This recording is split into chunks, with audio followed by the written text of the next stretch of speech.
And welcome Green School community to day 2 of our Quest presentations. It's been so wonderful to experience this Quest time even in a virtual world. This Quest journey is a journey, and it is not about the product, it's about the process that all of our students go through from the beginning of this to finally presenting their project and ideas to the world. So I'd like to ask you to sit back, relax, get a lovely cup of tea or coffee or any kind of drink wherever you are in the world, and get your family around and enjoy these next selections of Quest presentations.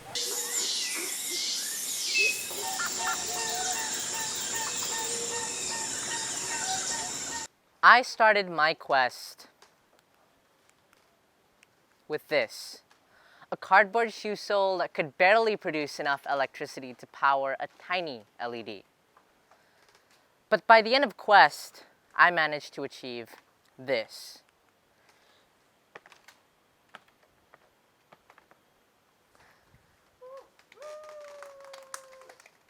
I created a stair that's able to produce an average of 5 volts with every step you take. 87%.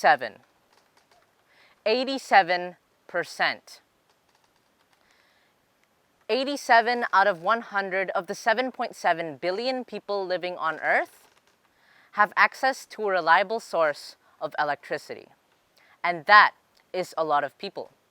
It has become such a commodity that many of us, me included, find it impossible to live life without electricity.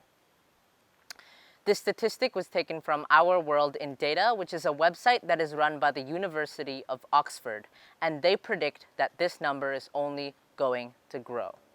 More people in the world will have access to electricity and will have the opportunities and privileges many of us take for granted every day. But with this reality, there is still a threat. And at Green School, we are all familiar with this issue.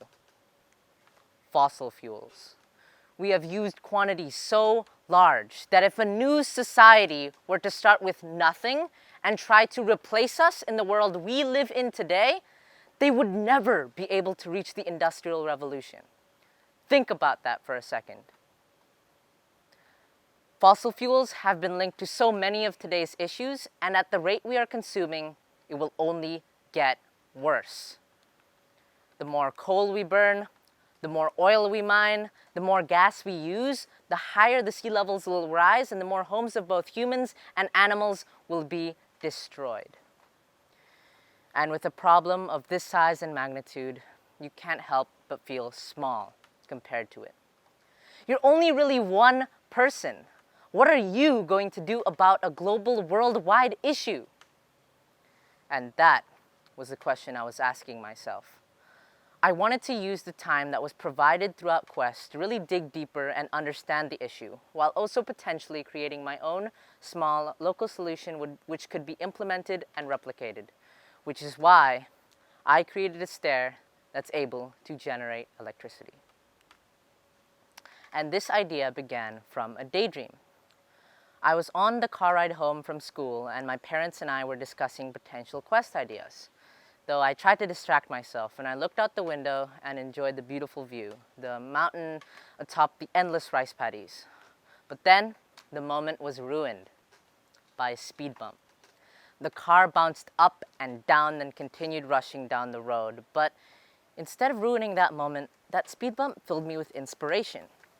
It reminded me of a video I watched in 5th grade about how a man was able to generate electricity with a speed bump. And that idea fascinated me, and I told my parents that I would want to tackle this for my Quest project. And to my surprise, they loved it, and they were supportive of the idea. So here I began doing a bit more research, digging deeper into making my own design. And my very first design was very mechanical, and it relied on a motor and a spring so that when the car ran over the speed bump, a motor would be turned, generating electricity. Though I later realized just how inefficient the system was, and I needed to come up with a better system that could generate more electricity. Fortunately, this was when I met Ibudita and Paktoni, and without them, my Quest would have never existed. Ibudita told me about piezoelectricity, which is how this stair is able to generate electricity. The piezoelectric effect is when certain materials, when cut in a special way, then pressed, would then be able to generate electricity. These materials include quartz crystals, ceramics, salt, sugar, bone, and a variety of artificial materials. The reverse works as well. The reverse piezoelectric effect is when a voltage is applied to the material, it would then deform, creating noise.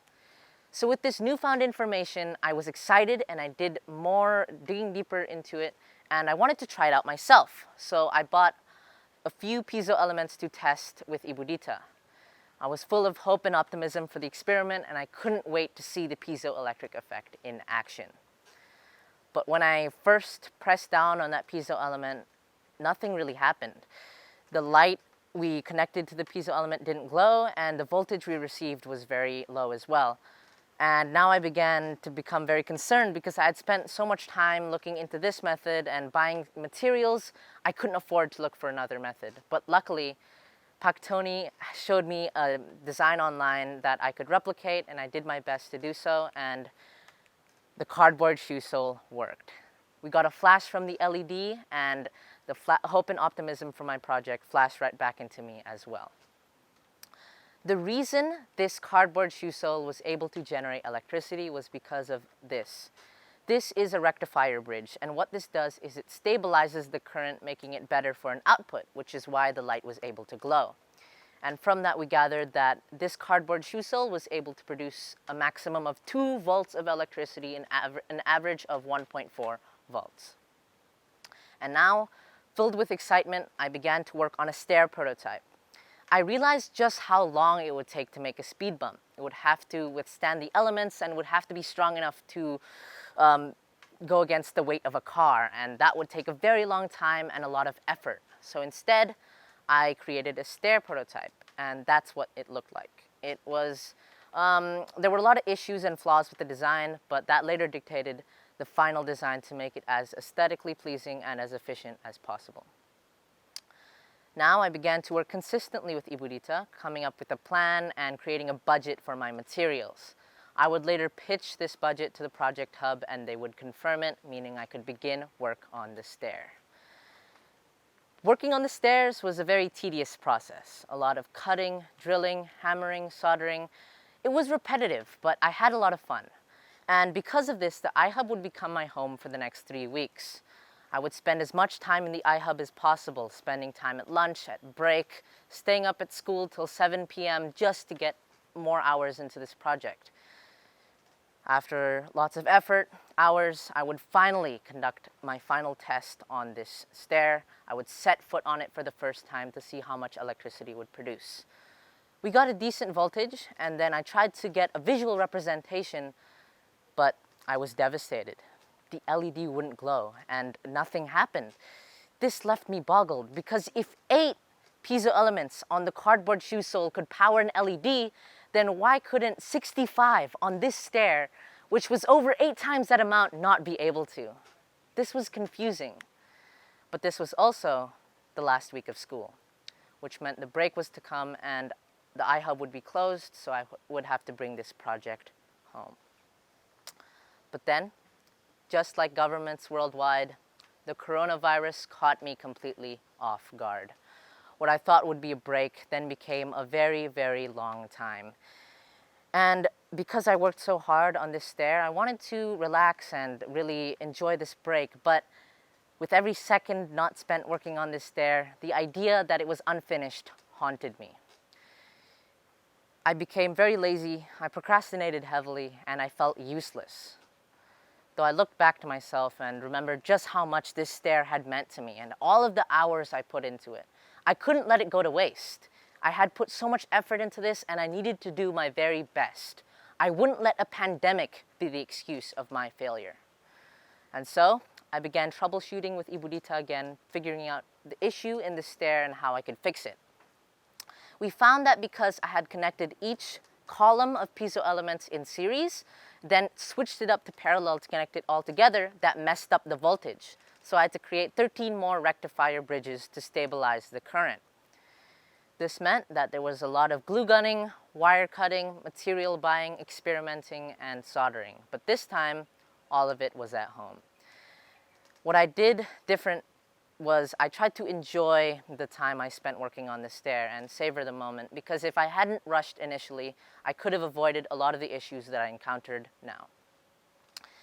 With more hours put in and more effort put into the stair, I would conduct my final test once again and set foot on the stair again. Nervous, but like you saw before, the stair worked. I was so happy and I was filled with joy. Of course, this is not the most aesthetically pleasing design, neither is it efficient, but it worked, and this was my effort and I had succeeded. What this project taught me was to really learn that my mistakes taught a lot, because the mistakes that I encountered throughout this project taught me more than any online tutorial or resource ever could. And it made me appreciate just how hard the pioneers of technology worked to create the foundation that we lay on today. They worked without much external resource and without much already existing technology, and they were able to create all of what we had today. And so with that, I felt grateful that I had so many people supporting my project. I couldn't have imagined tackling this project without the support.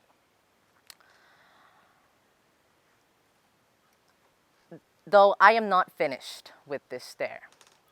I still need to implement the design at school, and I also would like to create a data collection system to see how I can move forward with this stair. After I've completed the stair, I plan to tackle the speed bump idea again. I haven't given up on that, and I think it would be great to have a working speed bump at school. On top of that, I hope to create accessibility ramps with the ability to generate electricity to make Green School far more accessible. So with the next 4 years I'll be spending at Green School, I'll be continuing development on this project, meeting new people, and creating more designs. So check back with me in the year 2024.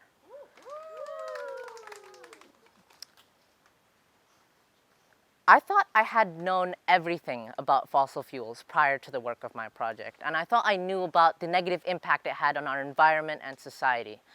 Because of all the facts, figures, statistics, infographics, you become desensitized to the issue, distancing yourself. You've heard enough about this. Why do we really need to know even more? I was aware that it was a global issue that needed global attention and action, but was I doing my best? Instead of throwing numbers through the screen, let me instead give you this. To quote author and astrophysicist Neil deGrasse Tyson, he once said that if aliens did visit us, I'd be embarrassed to tell them that we dig up fossil fuels from the ground as a source of energy. In fact, we should all be embarrassed. We are using a source of energy we know is going to run out. It's time for change. We should honor what our ancestors gave us and the foundation that we were able to enjoy and the amazing world that we're able to experience. We should give that to our future generations with a renewable system that won't run out. Though, of course, not everything our ancestors did had a positive impact on today. But actions aren't hereditary. We can do better. We can learn from their mistakes and shape the world how we want to see it. Awareness that we all have isn't enough, because awareness without understanding is just the same as ignorance. Throughout the hours spent working on this project, I began to understand just how important renewable energies are, because renewable energies are our future. Quest wasn't just the product. All of the unforgiving mistakes, the harsh realities, the amazing and supportive people, it became a real quest. A hero's journey, you could say. Though, as I stand here with all of you looking at me through your screen, I have a confession to make. I am not the hero of this journey. Though, there isn't one hero. It's a group of remarkable people fighting the battles one hero never could. All of you are the heroes. What I realized was this wasn't my quest project. In fact, it was our quest project, especially for me, because as a local scholarship student, I owe all of this to you. But to shorten the list of credits down, I'd like to thank Pak David, the mentor and literacy teacher that I couldn't have imagined doing my quest without. To Ibu Dita, for always being there to support me and giving me feedback whenever I needed it throughout this unprecedented time, you could say. To the iHub team for turning my idea into a reality. To the development team and local scholarship program for always working hard and fighting for kids like me to be able to go to school in a bamboo cathedral. To the teachers, to the friends, and to my family, I hope as I stand here that I've made them proud. And once again, to the community. How lucky we are to be the 87%. The 87 out of 100 of the 7.7 billion people living on Earth with access to electricity. But not only that, how lucky we are to be the tiny, tiny, tiny fraction of a percentage of people on Earth that get to experience green school. So with that, thank you. And let's do this for the future of energy, one small step at a time.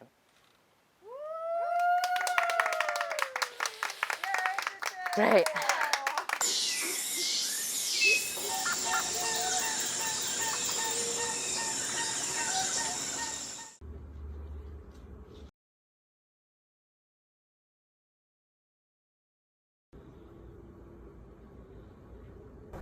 In that very minute, 330 cows have died from the human consumption of animal products. Now, some people may think that's not a big number. For those people, I give you this fact. 800,000 cows die every year. Now, when you multiply that number by 365 days a year, it gets close to 300 million animals a year. The sad part about this fact is that the number is still rising. Hello everyone, my name is Brady Buckle. With my quest project, I really wanted to identify an environmental challenge that I could actually have an impact on the solution in a field that I was passionate about. I had lots of good initial ideas, but although they were not very realistic, and I wasn't interested to dig around in them. The ideas were good, but after speaking with my parents and family members, it became clear that I just did not have the connections nor the contacts in these areas to actually make a difference. Then it hit me, the perfect idea. It was right in front of me the whole time.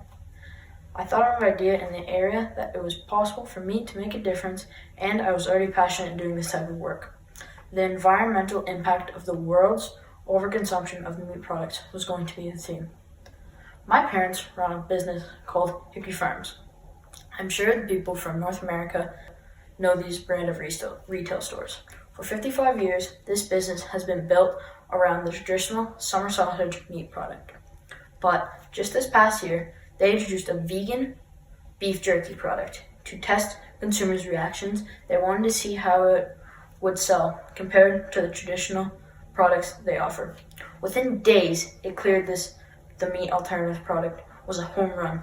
It sold out in the first weeks of the stores opening to the public. So, came up with the idea. Making the plant-based summer sausage product that traditional meat eaters would love and want to purchase instead of the animal-based products they buy every Christmas. My parents understand what the customers love about the traditional products they buy from us, and my product would have to have the same characteristics if it was going to have a chance at replacing a product people buy every year.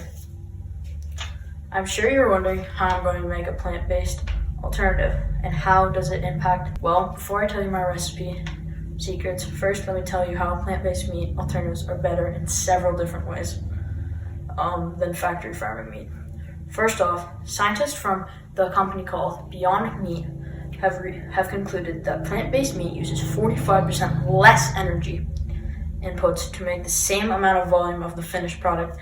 That's a giant energy savings in the manufacturing process. Reduced energy emissions is something we all know is good for our planet.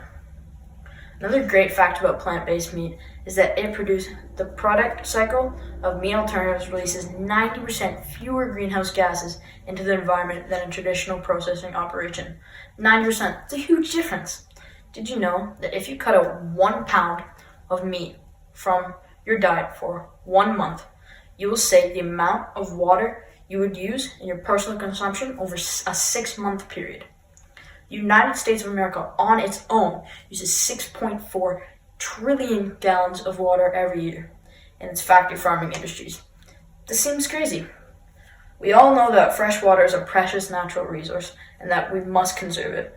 A few more environmental facts that I would like to share with you are: cows need to consume more than 16 pounds to produce 1 pound of beef. The ratio just seems too extreme, right? How about this one? I bet you didn't know that producing 1 pound of ground beef takes the same amount of fossil fuels that it takes to drive your car 20 miles. When you consider that, that's 1/3 of the fossil fuels in the US that are consumed from raising animals for food and production. It became clear that raising animals for food are just as bad as the environment as gasoline cars. Okay, now I'm going to move on and share some business math with you. Explain my real-world approach to environmental change by minimizing meat consumption. The best-selling SKU in my parents' business moves over 300,000 units each year.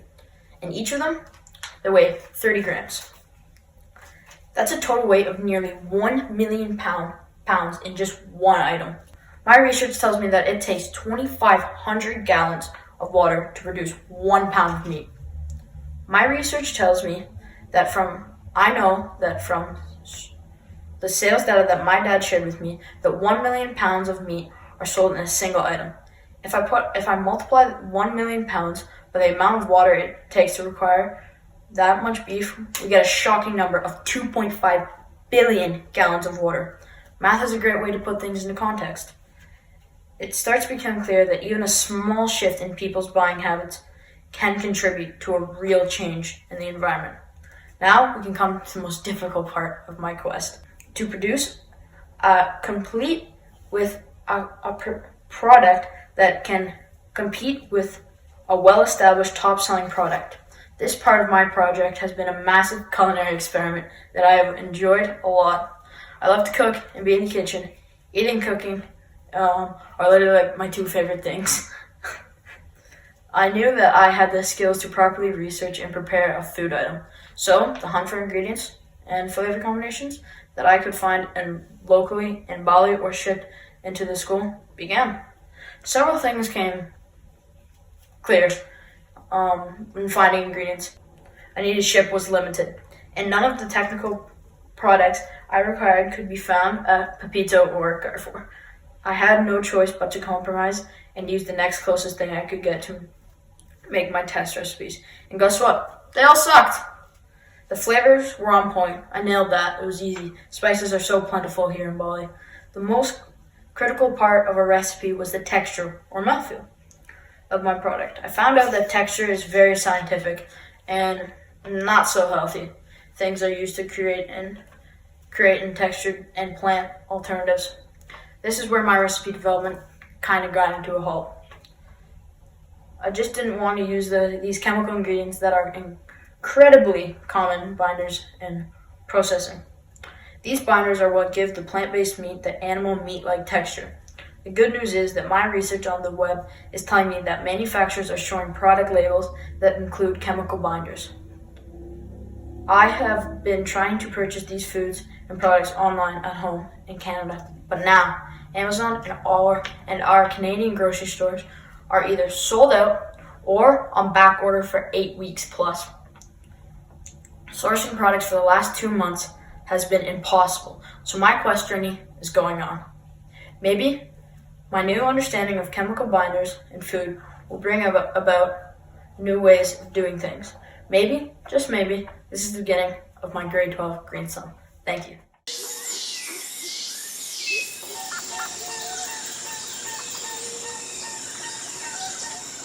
Visualize a young, carefree girl. Perhaps she's playing with her friends, laughing, running around oblivious to what's going on in the world, unaware that as the minutes pass, young girls, much like herself, are suffering from multiple different forms of violence throughout the world. Childhood is the happiest days of our lives, though sadly, for many young girls, it ends far too soon. I am 14 and I hate it when I'm walking on the beach or on my road or on the back of the bike, literally in any public space, and men, like 3 times my age, come up to me and call me sexy or ask me if I'm single and sometimes even try to touch me. I don't want to have to be afraid to walk down my own road because I know they are going to shout at me. And I don't think anyone deserves to live with that fear. 1 in 6 women has been the victim of attempted or completed rape in their lifetime. 9 out of 10 victims of rape are female. 84% of victims under the age of 18 are female. Because of this, my interests focused on women and girls. Practically every girl who has gone through puberty experiences some form of harassment. Perhaps it was catcalling, or possibly someone grabbed her as she walked. Maybe she's even been the victim of an even more serious sexual assault.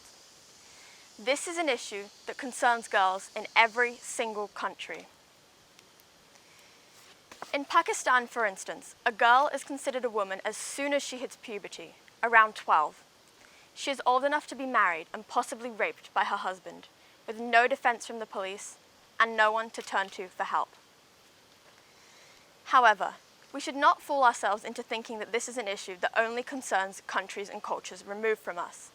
It is an issue that affects virtually every young woman on this planet, from Switzerland to Japan, Canada to Uruguay, Egypt to Indonesia. This is an incredibly serious issue that has so many different factors to it and has raised so many difficult questions. Most of all, it got me thinking, why? Why do people think it's okay to sexually harass one another? Why do most victims shut down and not take action? Why do only 1% of perpetrators actually get convicted? Did you know that rape also has a cost? In the USA alone, rape costs $127 billion a year, more than any other crime. What does the word immigrant make you visualize? What if I told you that thousands upon thousands are young women fleeing sexual violence, such as Carlita, a 13-year-old girl who fled Honduras due to gang violence. She was kidnapped by the Zetas in Mexico, used as a sex slave and forced to be a drug mule for them, until she finally escaped and eventually made it to the US. In Honduras, 95% of crimes perpetrated against women and girls go unpunished. 95%. So perhaps, next time we hear the term immigrant, we should also try to visualize a young woman trying to find safety from the constant threat of sexual violence.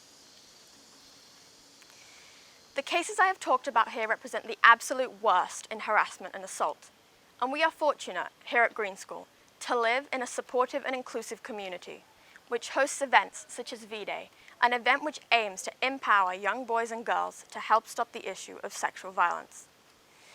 But the reality remains that outside the borders of Green School, women and girls continue to be targets for sexual harassment. So alongside my why question, I began to ask how. How can I do my part to ensure that women and girls feel safe? I took inspiration from a story about Mexican women who are demanding government action against the femicide and sexual violence perpetrated towards them on a daily basis.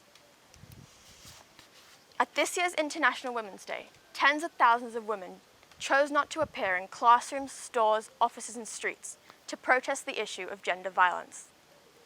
This nationwide strike was intended to be a reminder that in Mexico, every single day, 10 women are murdered in terribly violent ways, and hundreds of women are raped, with absolutely no consequences.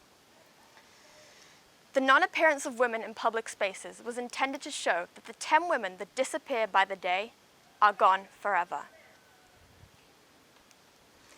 The day that followed, the women in Mexico did the opposite.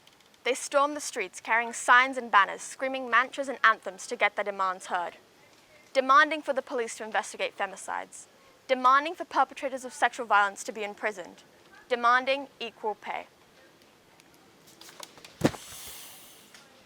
This was an incredible moment for Mexico, an instant where a country that has long since failed to overcome firmly established machismo and gender-based violence stood up, took action, and demanded justice.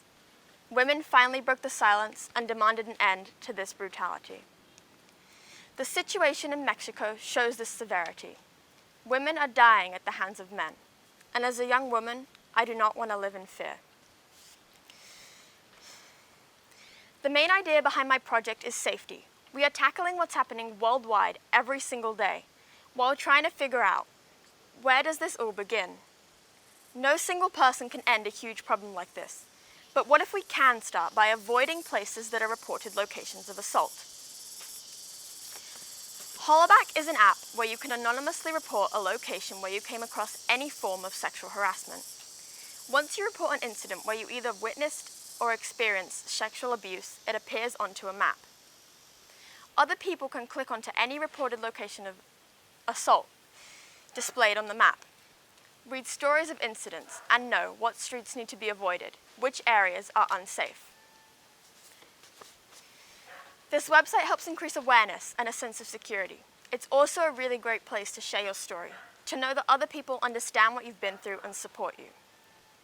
When I first discovered the existence of this app, I immediately went to check which areas in Bali were reported unsafe.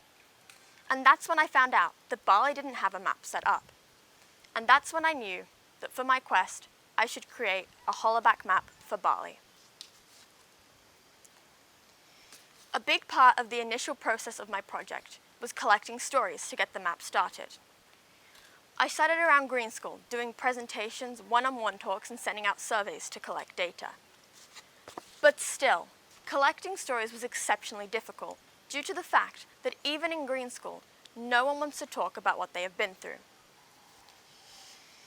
There were parts where it was stressful. This is a very heavy topic for me. I find it difficult to express myself for the most part, and the fact that people were reluctant to talk was challenging. I spoke to girls my age and some adults, and when school ended, I sent out emails and surveys. Having initially chosen to focus my project on women and girls, I decided to include men and boys in my surveys. I asked them all to briefly explain what happened and how it made them feel. But the difficult part was getting them to think back to where it happened. At first, I thought perhaps they were reluctant to tell me, or embarrassed. But thinking back now, maybe they just don't remember. Many of them were intoxicated with alcohol, or were so overpowered by fear that they couldn't focus on anything else other than how to make it stop. In the end, I managed to collect 47 stories, and throughout this process, I felt angry and powerless, but I learned so much. The most important thing I learned is that almost everyone has a personal story of sexual harassment, not just women and girls. It may be something big, or it may be just a minor incident that happened, but everyone has a story. However, the truth is, victims are often too ashamed to come forward. Sexual assault is a very humiliating and dehumanizing act. The victim often feels evaded and defiled, and there is a lot of shame attached to that. Shame and self-blame are almost always results of sexual harassment, because that's just how our cultures and society work. We try to find a way to blame the victim by saying things like, maybe it wouldn't have happened if they hadn't been wearing an outfit like that. They shouldn't have had so much to drink. Why were they out at that time of night anyway? Out of 1,000 rapes, 994 offenders will walk free. This signifies that even when the survivor chooses to report, the chances of them acquiring justice are so unbelievably low that many choose not to bring up this subject of trauma and instead stay silent. I think what Hollaback is trying to do is great. Solving the issue of sexual violence is extremely important, but the app is only one perspective on how to end sexual violence. It's trying to make the world a safer place for victims. And as of now, there are 47 stories entered on the map for Bali, and I hope you will join me in spreading the word and populating the map, hopefully making Bali a safer place for the future. And as Angelina Jolie has said, there is no disgrace in being a survivor of sexual violence. The shame is on the aggressor. And as the 1 Billion Rising movement says, we will not stay silent.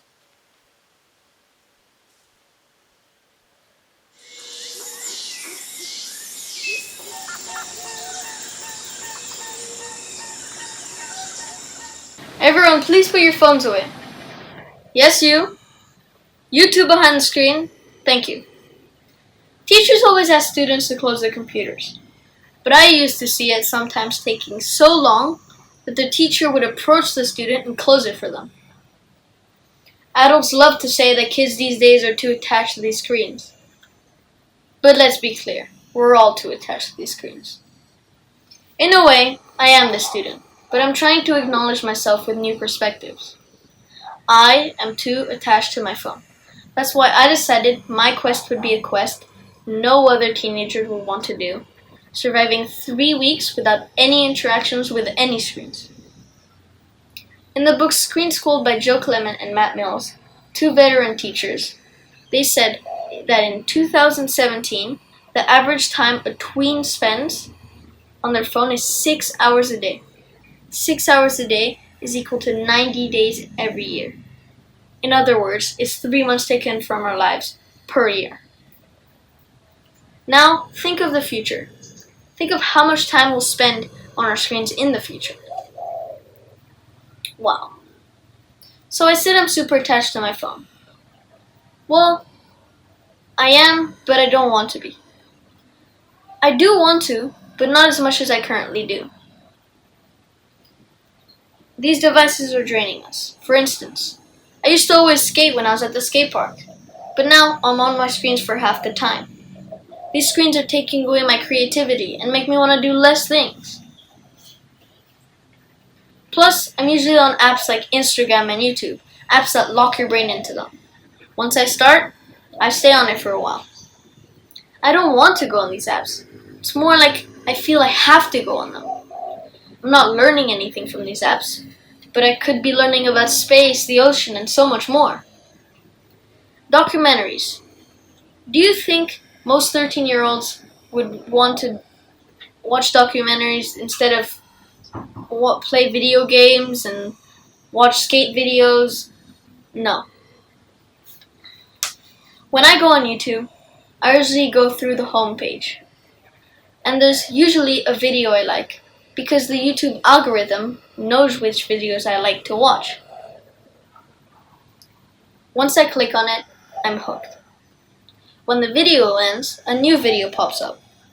And if you don't click on it, it automatically plays another one. It's like our autonomy is taken from us. Nowadays, most of us are being fed information instead of researching what we're truly interested in. My goal for this quest was to survive 3 weeks without any interactions with any screens. On the second week, I would introduce no sugar for a week. And on the third, I would introduce no junk food. My first week was a fun experience, but I did not achieve my goal of the screen detox. I lasted 2 days, and I could not stand not looking at my phone for 1 second, even 1 second. Next thing I knew, I was scrolling through Instagram. I realized how badly I was addicted to my screens. And the second week, I restarted the first week with a new attitude: to actively avoid going on my phone. I wanted to prove that my screens weren't overpowering me. I had a tactic, and I made a schedule. It started easily, but slowly got harder. I was craving my phone. Something that helped me a lot, which was reading. Reading was never really interesting for me. I hadn't read a book in at least a year. And I did a lot of sports, so that week passed smoothly. In addition, my dad calculated how well I slept through an app called Sleep Cycle. It calculated that my average sleep quality when on screens for a week was an average of 78%. And when my dad calculated how well I slept without screens, I was amazed. My sleep quality went up by 20%. And my average was an average of 98%. I mean, 98%. That's almost 100%. That means the whole night I would have had slept through like a baby. And the effects of staying off screens that had and the effects of staying off screens on that day were astonishing. I felt so light and energetic, not tired. I wondered why. Why did I feel so energetic and light? And my research concluded with that too much screen times can affect brain structure and function. It can also cause insomnia, lack of focus, and mood swings, and even lack of focus at school.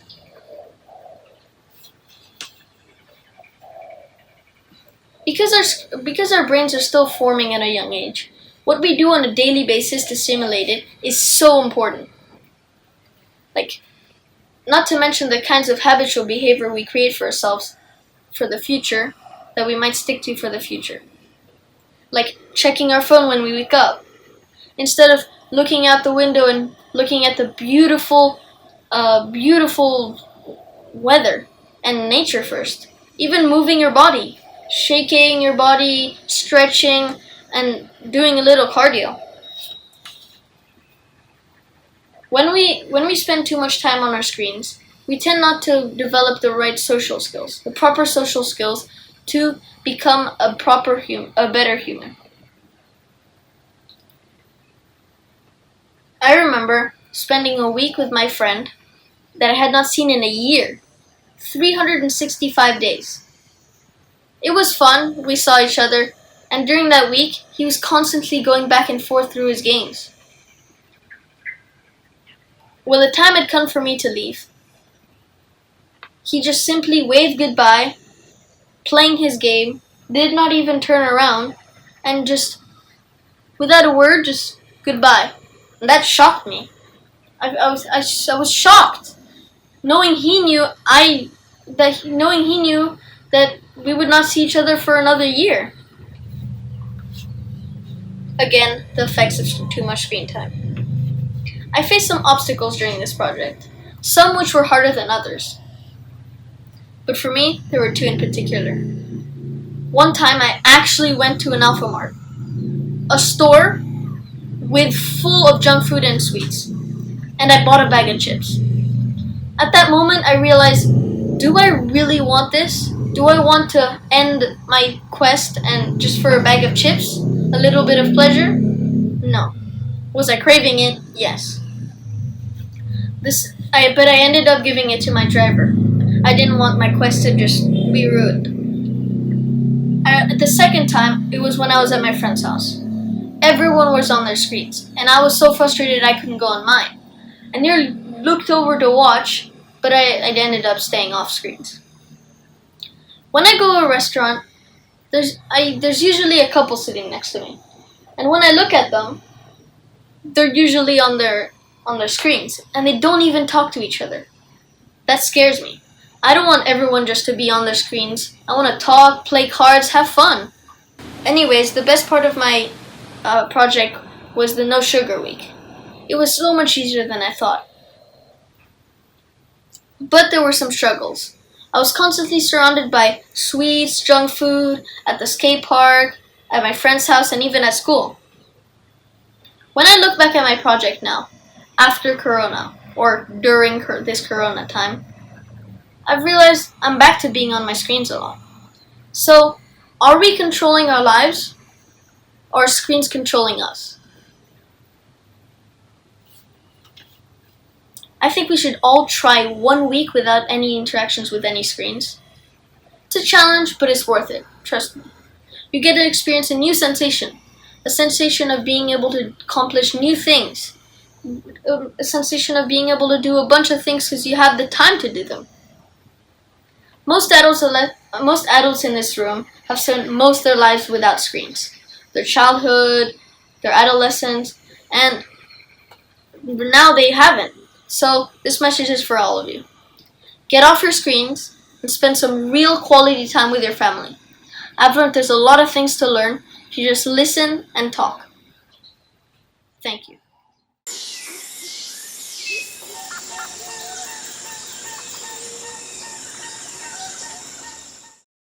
The psychologist Albert Maslow was convinced that if each of us had the right circumstances, we would have the motivation to reach our full potential as humans. He famously developed his 5-stage hierarchy of needs in 1943 in his search for the meaning of life. The foundation of this hierarchy are physiological needs, the basic necessities of life, such as water, food, shelter, and rest. Almost half of Indonesia's population lives below or hovering around the poverty line. In Bali, there are very poor villages up in Mount Batur and Mount Agung. They have no income, no schools, no health care, and have to walk as much as 3 hours just to get clean water.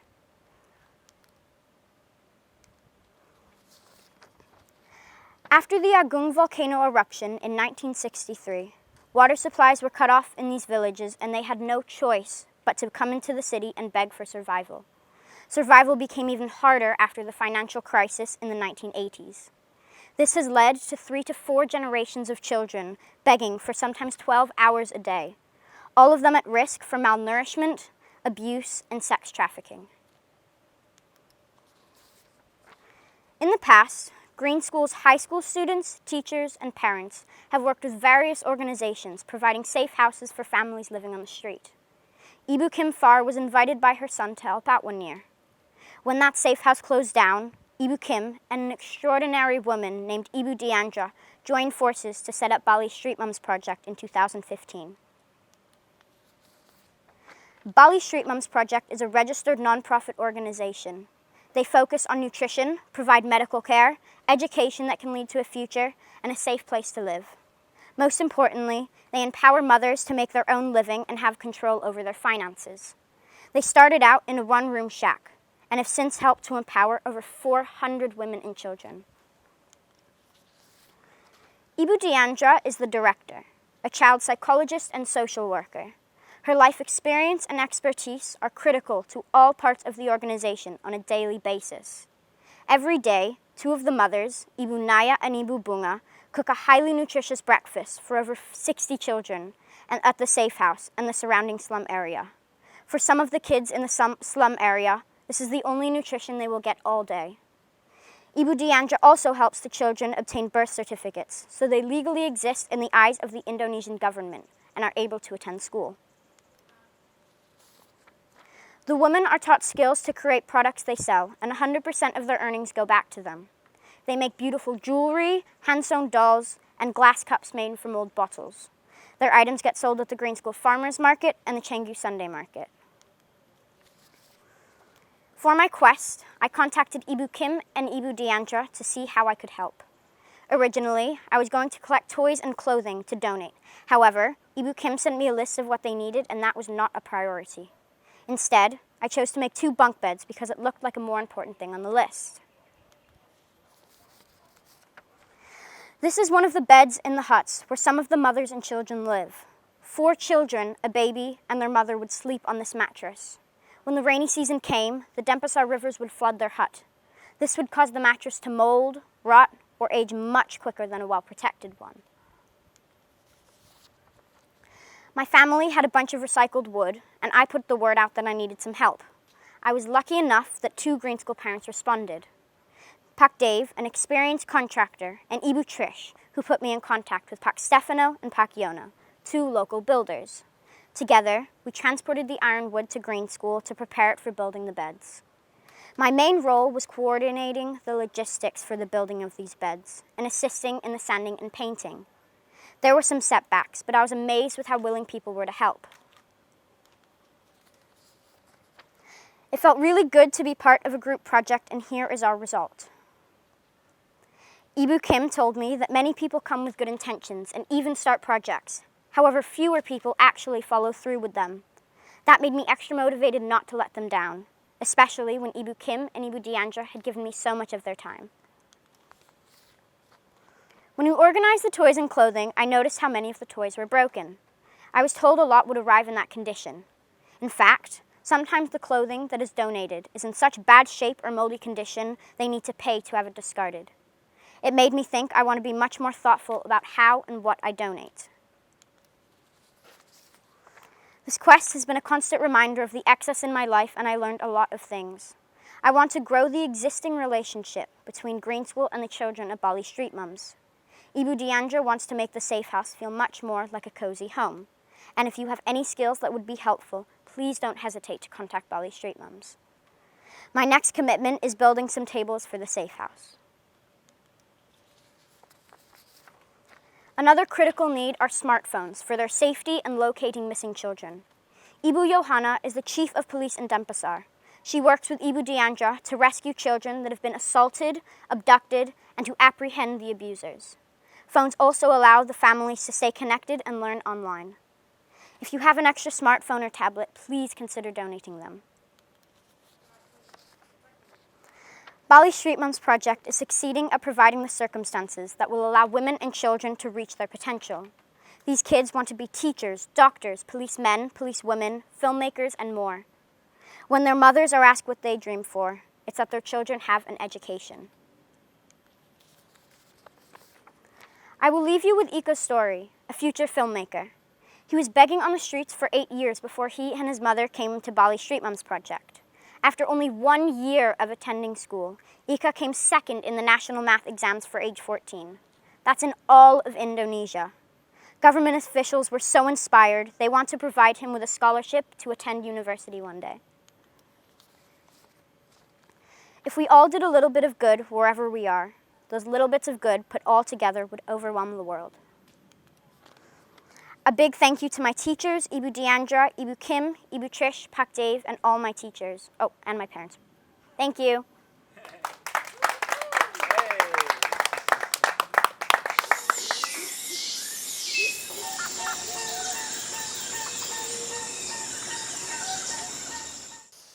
Your actions today make a huge impact on your tomorrow. I want you to think about that. The straw you use at a restaurant or the plastic bag you use to carry your groceries.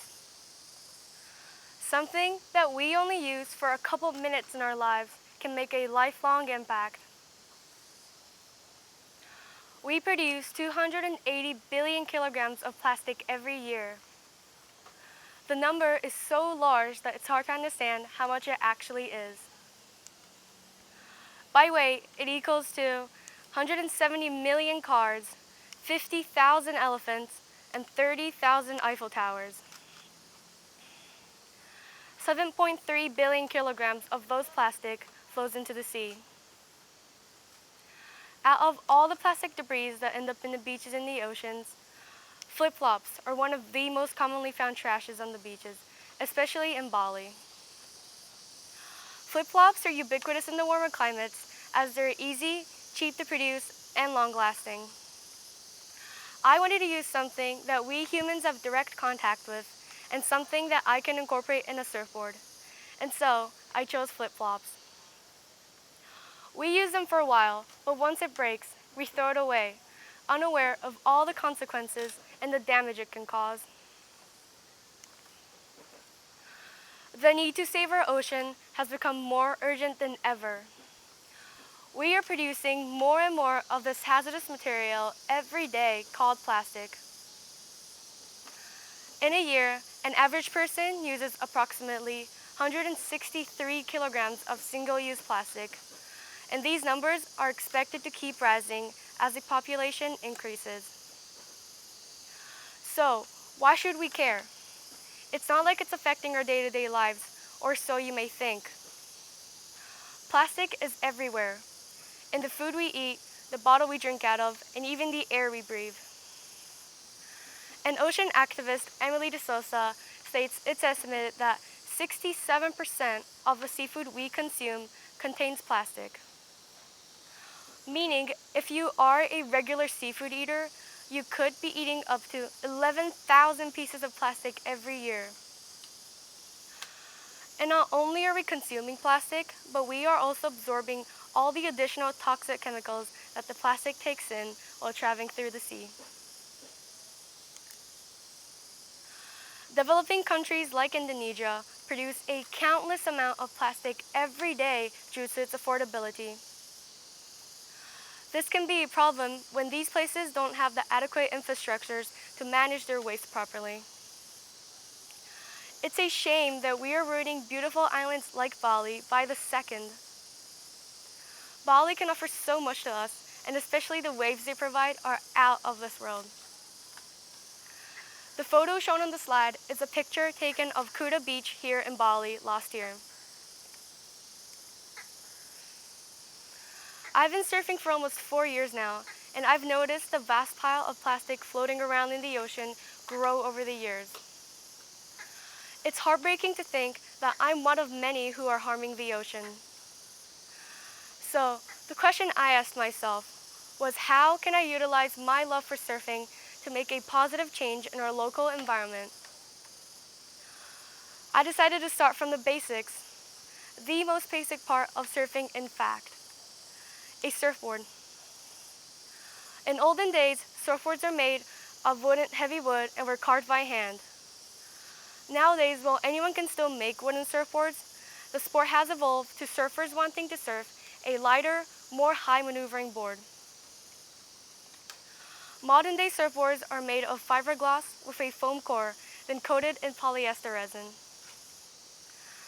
70% of the surfboards in the market are fiberglass because they are cheap and easy to produce. But there's a downside.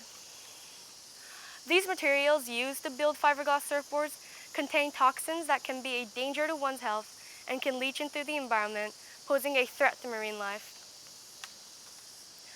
A broken surfboard left floating in the ocean can be a danger too, and can be consumed by wildlife. Or, if not in the stomachs of the sea creatures, it'll end up joining the expanding island of plastic debris floating off the coast. One day, I was scrolling through Instagram and came across a post about a surfboard made of cigarettes. It instantly caught my attention, and I researched further into it. Turns out the surfboard consists of 10,000 recycled cigarette butts. It was built to raise awareness about ocean pollution and to inspire surfers to take action. The surfboard went viral after winning the Visla's Creators and Innovators Upcycle Contest, a competition where you take something considered as trash and turn it into an object that can be used in the ocean. I felt a strong desire to build a surfboard of my own and thought that Quest was the perfect opportunity to take on the challenge. Now, knowing that fiberglass surfboards aren't the most sustainable, I decided to work with Kayu Surfboards, a company based here in Indonesia. They produce their surfboards traditionally out of balsa wood to create beautiful, unique surfboards. Throughout the journey, I participated in several beach cleans and collected over 1,000 flip-flops with the help of Lena Kloss, an artist who specializes in environmental art. I kept the rather clean ones, and the others went to the hand of Lena to be turned into beautiful art. I washed the flip-flops carefully to get rid of all the toxins that they contain and designed what I wanted the footprint surfboard to look like. Originally, I was going to create an actual surfboard, but with the situation we are currently in, it seemed impractical. But I wasn't just going to give up. Instead, I decided to create a 3D model of it online. This was much more difficult than I expected, since I had little to no knowledge about 3D modeling and had no one to teach me. But after many attempts and failures, I was finally able to create something I was proud of. I'd like to utilize the skill I've developed to design my future surfboards and create new patterns and designs to be put on surfboards and to post them online so others can use it as a reference.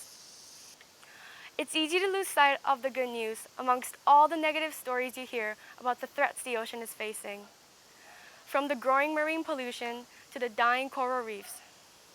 However, there is some hope, and the ocean has been increasingly mentioned on the international agenda, and many are starting to realize how crucial the ocean is as it provides oxygen, food, millions of jobs, absorbs carbon dioxide, and controls the weather.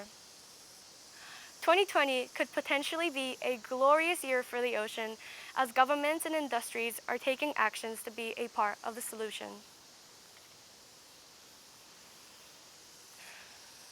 The ocean gives so much to us, And what do we do in return? We trash it, turn it into a garbage dump, and carelessly throw away what is useless to us now. As a surfer, I spend most of my time in the water, and so I'm aware of the threats the ocean is facing. But imagine the others who live far from the sea, oblivious to what's happening to something that covers 70% of our planet. My goal is to build awareness and to inspire others to take part in the solution, not the problem. This can be done by cutting unnecessarily plastic out of our daily routines and recycling the ones we do use. Also, living in Bali, we are constantly surrounded by the ocean, so take advantage of that and participate in a beach clean. Little things like this make a huge impact on your tomorrow. Thank you.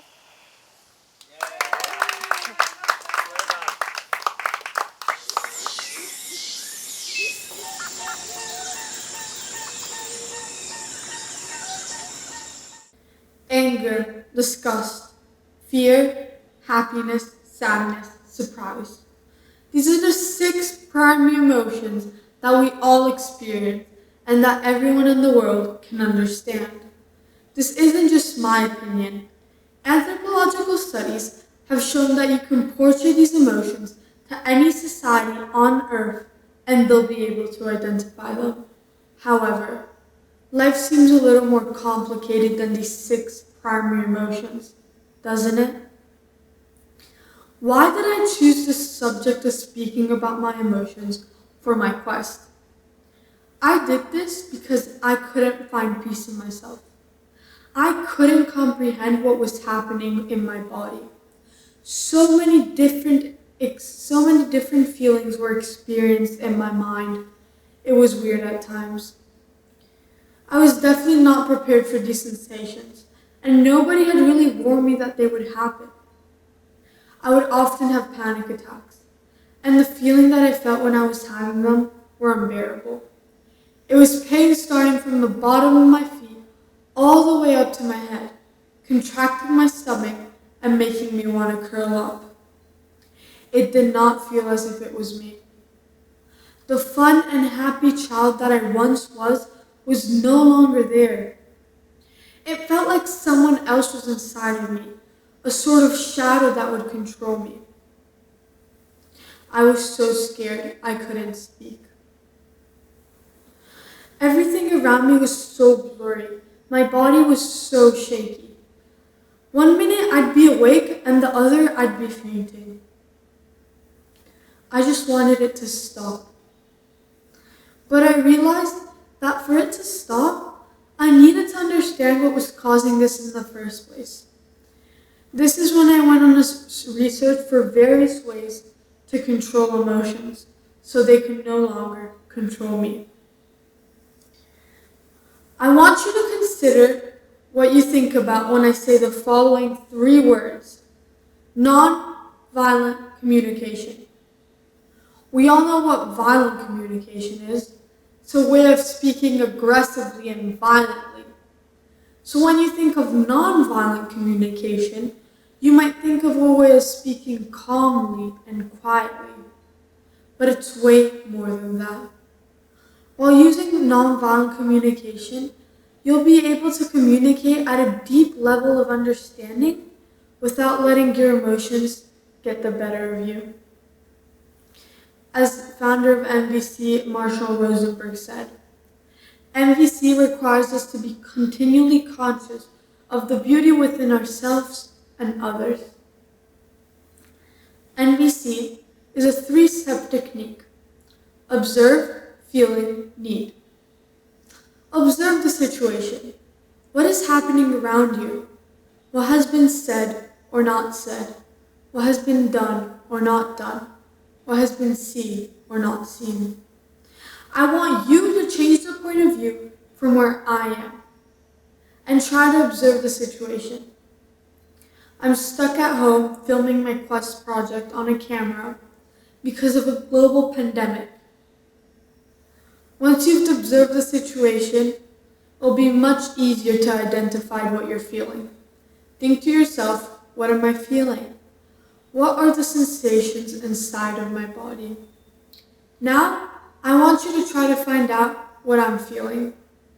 I might be feeling a bit lonely because I've been stuck at home for the past 2 months. Then comes the need. Identify your needs. Are they met or unmet? To understand this a bit better, I'll give you an example. Why did you sneak out without telling me? How could you do this? I'm so disappointed. I hate you. You never let me do anything. Be quiet and go to your room. This is what violent communication looks like. As you can tell, they're getting nowhere, and all they're doing is fighting. This is what MVC should look like. When you sneak out, I feel disappointed because I wish you could just tell me. I'm sorry that I sneak out because I feel like you never let me do anything. Let's talk and find some agreements. As you can see, they're getting their point across and they're making agreements. You see, during this journey, I realized that I didn't just want to help myself. I wanted to try to help others. That's why, for 3 weeks during social emotional, I started teaching the 7th graders. I started teaching them about MVC and the benefits of it. I felt like this was something really important I had to do because I was trying to give back to the community in some way. At the end of this journey, this is some things they said they learned. I learned not to fight as much with my parents. I learned how to find agreements with people. I learned how to identify my needs and my feelings. I learned how to communicate better with people without being violently. When everybody was telling me all the things they learned, I felt really proud of what I had done. And hopefully, in the future, some of these young learners could do the same. All the knowledge that I have now about MVC, I learned during a 2-day workshop hosted by Sophie Parienti. She was a great coach, and without her, I couldn't have been doing my quest right now. It was such an amazing experience that I will remember my whole life. You see, this is a technique for everyone. Parents, this could help you with your kids. Partners having some conflicts, this could help you. This is a technique for everybody, and I encourage the whole community to try this. Me learning MVC doesn't mean that I don't feel anything anymore. You see, I'm still a teen going through her teenage years, so the emotions are still there. But this is just the beginning of my journey. And there's never going to be an end to this. And that's the exciting part, because learning means growing. Whenever I'm feeling these complex emotions, I always remind myself that as far as we know, humans are the only species on Earth that can feel these complex emotions. So I ask you, why try to hide them? I'd like to say a huge thank you for everybody who had helped me during this quest project. My family, Sophie Parienti teaching me MVC, Arya for drawing all these beautiful drawings that you've seen on these slides, and especially all my quest mentors who have helped me throughout this whole journey, even through tough times. Thank you.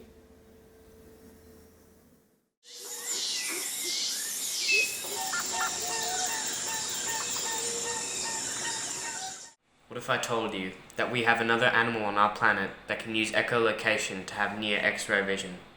What if I told you there is another creature out there that helps its fellow sick and injured members?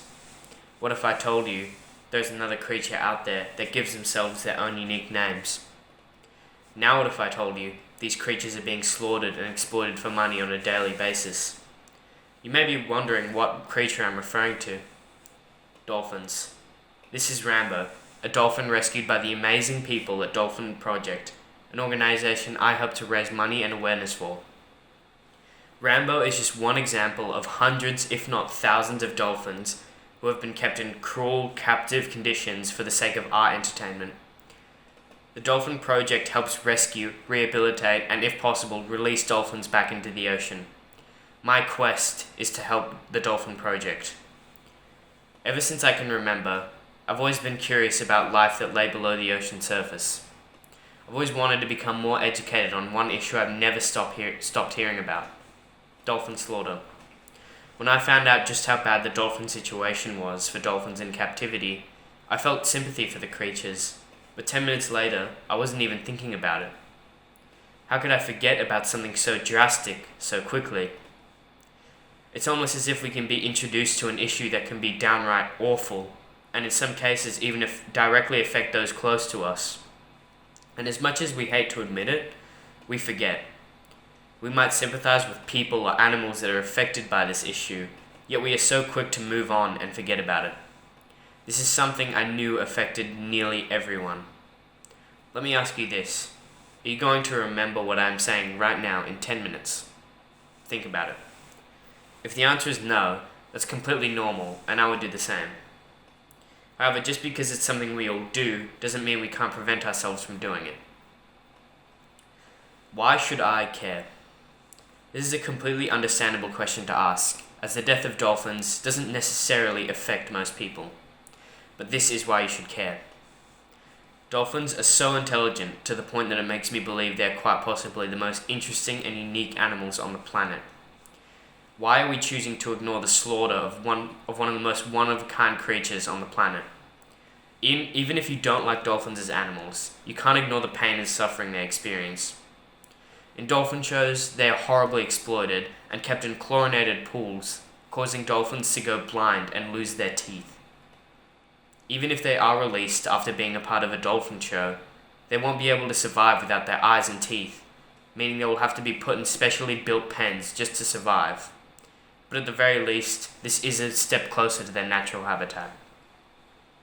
It's strange because we can learn so much about people or animals and suffering, but once it's finished, we can completely forget and move on, but the issue that was presented continues to be an issue, even after we stop thinking about it. And although we know this is true, we're not fully aware of it. We don't seem to fully understand that once we stop thinking about it, it doesn't stop. It's a total out of sight, out of mind attitude. This is something I really want to emphasize. How will we ever be able to fix an issue if we can't even keep it in our minds? I'll never and still can't understand the pain that a captive dolphin lives through. But what I do know is that they're in some terrible living conditions, and we're just standing by and watching. You've probably seen a few images of dolphin shows before, and a recurring theme in all of them is the dolphin's famous smiles. At first glance, this dolphin looks incredibly happy. But please, do not be fooled by this. This is the dolphin's constant expression. They can smile through the worst of pains there is. Dolphin smiles can be one of the cruelest illusions on Earth. This is a clear as day example of anthropomorphism, something humans always do, putting our own emotions onto animals who express them in completely different ways. Dolphins can quite literally smile through when faced with imminent death, and this is because it's not the same smile we know as humans. A lot of people aren't aware of this, leading them to believing they're watching happy, well-treated dolphins, whilst they could be living through immeasurable sadness and pain. That is why I believe it is imperative that we try and inform anyone we know who might not be aware of this.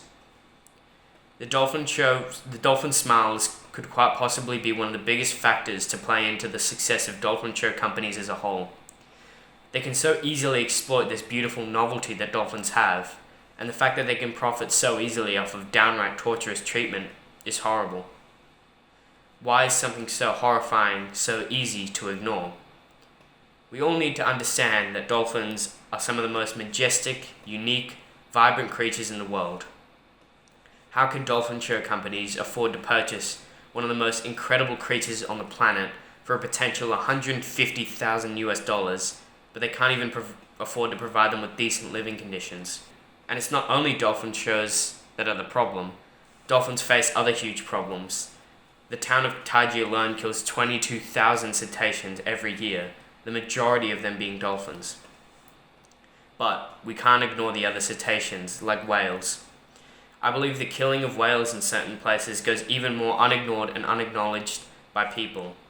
Some of you may already know this, but Norway actually kills tens of thousands of dolphins each year. You would think that an issue like this would improve over time, but since 2018, Norway has increased their hunting quota of whales by 30%, and they're doing this despite falling demand for whale meat. Can we all just take a moment to reflect on how ridiculous this is? They not only choose to ignore the international whaling ban, but they choose to try and increase whaling in their country despite falling demand. Next time you stumble across something that is clearly treating these beautiful animals completely unethically, you should just think to yourself, is it worth it? Is it worth the 30 minutes of dolphin entertainment? Next time you stumble across something that is clearly treating these beautiful animals completely unethically, you should just think to yourself, is it worth it? Is it worth the 30 minutes of dolphin show entertainment? Is it okay that dolphins are killed as fishing bycatch? Is it worth the 5 minutes of happiness and a photo to see at the dolphin zoo for infinite sadness and pain? This is a photo of Lake Bator. It may not look very big from all the way up here, but once you go to the street view on Google Earth, you get a much better idea of the size. It is a bit misty, but you get the picture. Last year, I swam 7.5 kilometers across Lake Bator to try and raise money for the local scholarship program. I swam with some adults who encouraged me and supported me to finish this 3-hour swim. What I would come to learn after doing this was how much attention you can draw to an issue when you give yourself a challenge. I needed to challenge myself. I knew the more kilometers I swam, the more heads would be turned. Swimming across Lake Bator was one of the most challenging things I've done. I had almost no experience with long distance swimming, and only really ever trained in swimming pools. I was totally out of my area of expertise, making it even more challenging. But after this, I decided I needed to challenge myself again, this time to raise awareness about the plight of dolphins in captivity. Originally, I thought one of the best things to do was to take a boat around 8 to 10 kilometers offshore of Ahmed, North Bali, to swim all the way back in. However, due to COVID-19, I was unable to do this, and before I knew it, I wasn't even in Bali anymore. At this point, I had no idea what I was going to do. What would become of my quest now that I'm unable to do my swim? How was I going to raise money? After a few stressful days, I realized that maybe there was a lake here that I could swim across. And sure enough, not far from where I was Lake Illawarra, a 10-kilometer lake. And again, it's hard to get a sense of scale, so let's go down to the street view. Google Earth image quality isn't great, so let's get a photo from the real street view. In the lead up to the swim, I'll be encouraging people to get active about dolphins in captivity. I've been training hard in the past weeks, going down to the beach to swim in painfully cold water, and I know this is something I have to do if I truly want to make a difference. With COVID-19 restrictions lifting, I should be able to do the swim. I hope you will follow my progress and support dolphins. Get active, get informed, and please don't go to dolphin shows, and please support organizations like the Dolphin Project. I'll be swimming, not for me, but for the dolphins. Thank you.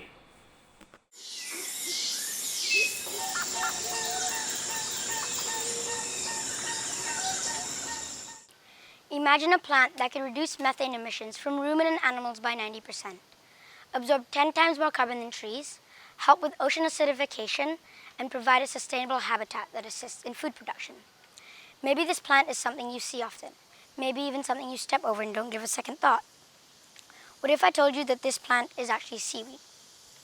Most of the time when we think of the vast majority of plants, the last thing that comes to mind are the aquatic ones, when really they are the ones that are more vital to our environment.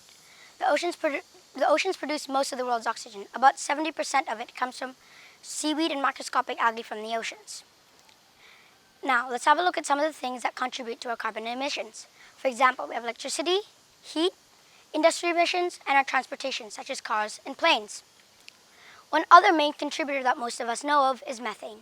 Methane is produced by ruminant animals, such as cows and sheep, and is released when the animal either belches or passes gas, which, yes, is farting.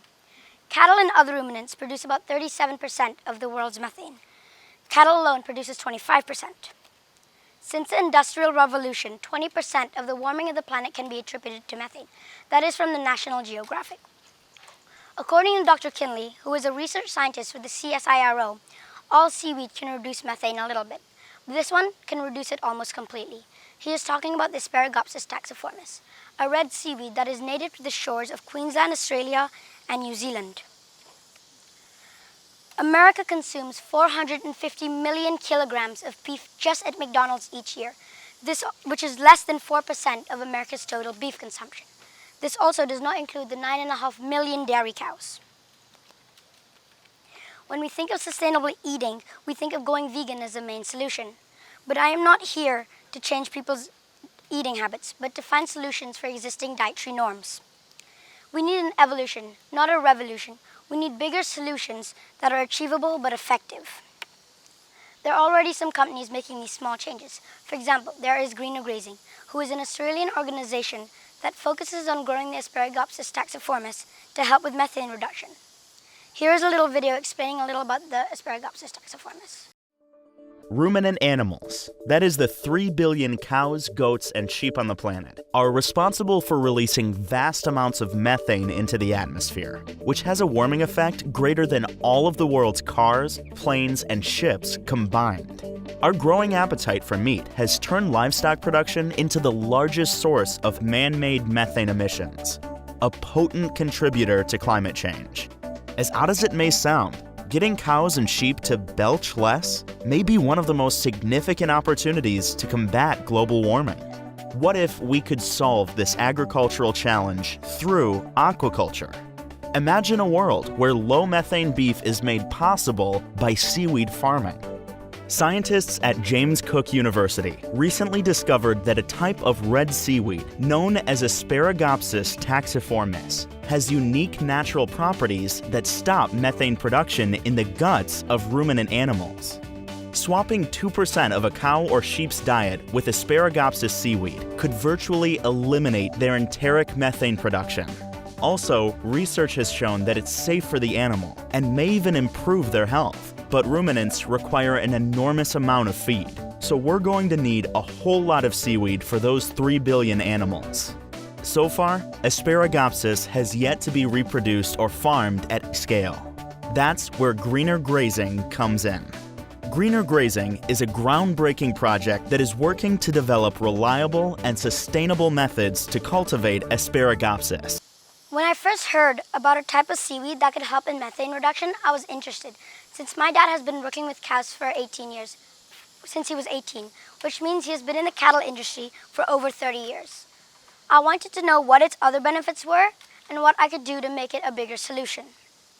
The first thing I decided to do was see if I could find any seaweed farmers around Bali or Limbongan to learn more about seaweed farming for my quest. So I took a boat out to Nusa Lembongan, but unfortunately we couldn't find any seaweed farmers. Nusa Lembongan used to be filled with seaweed farmers, but they have all been replaced with tourism. But luckily I met Pak Misti in Nusa Penida and 2 other seaweed farmers in Nusa Dua.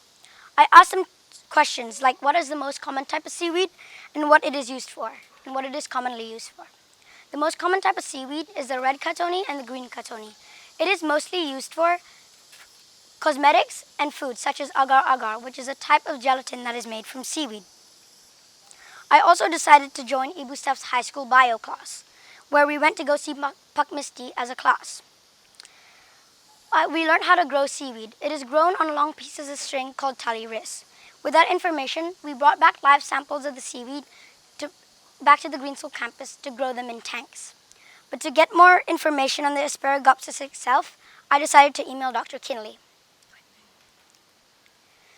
I asked him questions to get more info on the Asparagopsis taxiformis. Dr. Kinley is a livestock systems scientist, which I mentioned earlier, and also a world expert in seaweed for methane reduction in cows. I asked him a few questions about the Asparagopsis taxiformis. Dr. Kinley replied, "I'm extremely happy for him to take his time to help out for my quest. He attached some links and an image of where Asparagopsis grows around the world. As you can see, Asparagopsis grows in Indonesian waters, which I am extremely happy about. So I decided to reach out to Josh Goldman, the founder of the Greener Grazing Organization. I asked him if he could maybe send me some live samples of the Asparagopsis. Josh Goldman replies with links that could help me with my quest, but unfortunately he was not able to send me live samples due to the restrictions of bringing live things into Indonesia. With that issue, I decided to see if I could talk to seaweed farmers around Bali, if they have seen it, and if they could maybe give me some samples so I could grow in a tank as my prototype for quest. But unfortunately, due to the coronavirus and quarantine, I was not able to do that. As soon as Corona and the whole Corona pandemic settles down, I'll continue this project and hopefully carry it on as my greenstone in the future. I would like to thank my friends and family for endless support, Dr. Kinley and Josh Goldman for their expertise advice, Puck Misty and the seaweed farmers for letting me visit their seaweed farms, and quest teachers to help me through this quest journey. Thank you.